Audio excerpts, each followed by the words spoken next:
Sa balitang showbiz, Catherine Bernardo malungkot sa pagkalat ng kanyang video na may hawak siyang vape. Detalye sa balitang showbiz live. Happy morning, Ate Len. Yes, happy morning ka, JR. Happy morning to all.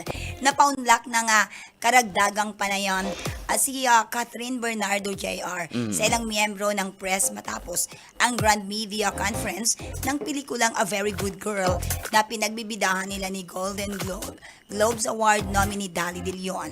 Isa sa mga naiuwi rata sa kanya ay ang nag-viral na umano'y naispatan siyang may hawak na vape sa isang commercial building kung saan umano sila nagtitaping. Aba.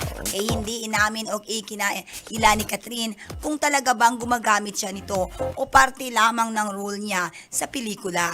Pero nalungkot siya sa mga nangyari dahil feeling niya na wala na ang privacy niya bilang isang normal na tao.